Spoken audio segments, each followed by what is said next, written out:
কিন্তু অথবা নেই। আচ্ছা, দেখছি এরকম কিছু নেই, আওয়ামী লীগকে নিষিদ্ধ করতেই হবে। এই ভূখণ্ডে আওয়ামী লীগের আর পুনর্বাসন হবে না। আমরা এখানে জমায়েত হতে পেরেছি, আমরা যেসব দাবিতে জমায়েত হয়েছে আজকে, সেটি আমাদের জন্য গর্বের কিছু নয়, বরং এটি আমাদের জন্য লজ্জার। 5ই আগস্ট সিদ্ধান্ত হয়ে গিয়েছে, হাসিনার পুনর্বাসন আওয়ামী লীগের পুনর্বাসনের প্রতি সারা বাংলাদেশের মানুষ রেড কার্ড দেখিয়ে দিয়েছে। 5ই আগস্ট 5ই আগস্টের পরে 5ই আগস্ট আমরা সিদ্ধান্ত জানিয়ে দিয়েছি, এই ভূখণ্ডে আওয়ামী লীগের আর পুনর্বাসন হবে না। যে আওয়ামী লীগ আমাদের দাড়ি টুপিওয়ালা ভাইদেরকে বাইতুল মুকাররমের সামনে থেকে টেনে টেনে রাস্তায় নামিয়ে এনেছিল, সেই আওয়ামী লীগের আর পুনর্বাসন হবে না।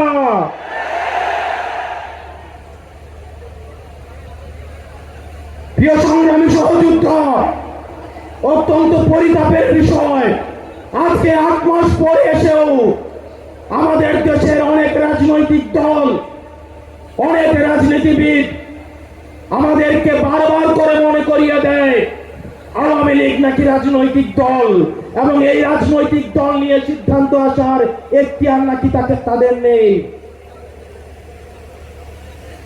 ডক্টর মোহাম্মদ ইউনূস গত কিছুদিন আগে বলেছেন আগামী নির্বাচনে আওয়ামী লীগ অংশগ্রহণ করবে কি করবে না সেটি সিদ্ধান্ত নাকি আওয়ামী লীগের।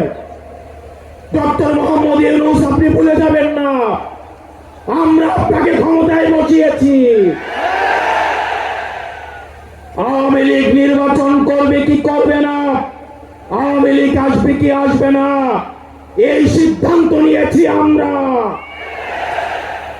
আওয়ামী লীগ মারা গিয়েছে বাংলাদেশে, আর জানাজা হয়েছে দিল্লিতে। আমার ভাই আবরার এবং শহীদ আবু আলিফের রক্তের উপরে পাড়া দিয়ে এই আওয়ামী লীগ বাংলাদেশে আসবে না। এই সংস্কার আমাদের দেশের সবচেয়ে বড় সংস্কার, আওয়ামী লীগকে নিষিদ্ধ করতে হবে। কোন কিন্তু অথবা নেই। আচ্ছা, দেখছি এরকম কিছু নেই, আওয়ামী লীগকে নিষিদ্ধ করতেই হবে। আপনারা ভুলে গেলে চলবে না, আওয়ামী লীগ কোন রাজনৈতিক দল নয়।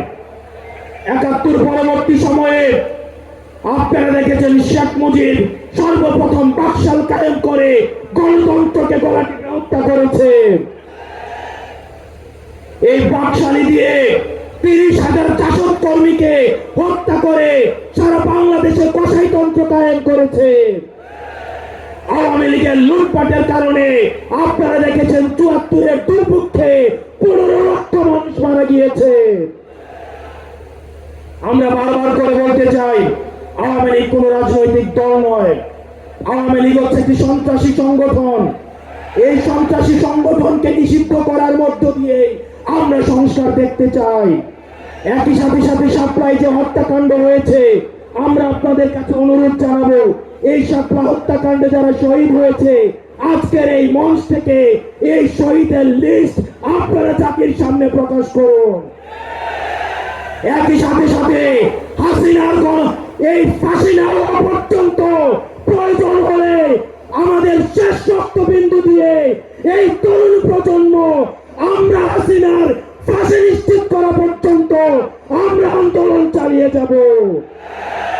এবং নারী সংস্কার নিয়ে যেই কনসার্ন আপনাদের কাছ থেকে এসেছে, আমরা চাই ডক্টর মোহাম্মদ ইউনূস এই কনসার্নগুলোকে আপনি অতি সত্বর অ্যাড্রেস করবেন, এবং অপ্রয়োজনীয় যে সংস্কারগুলো রয়েছে সেদিকে পাশ কাটিয়ে প্রয়োজনীয় যে সংস্কারগুলো রয়েছে, যেটির মধ্য দিয়ে নারীদের অধিকার নিশ্চিত হয়, যেটির মধ্য দিয়ে নারীদের সম্মান নিশ্চিত হয়, এবং আমাদের দেশের ধর্মীয় এবং কালচারাল সাংস্কৃতিক যে সম্মান অক্ষুণ্ণ থাকে সেই অধিকারগুলো সেই সংস্কারগুলোতে আপনাকে জোর দেওয়ার জন্য আহ্বান জানাচ্ছি।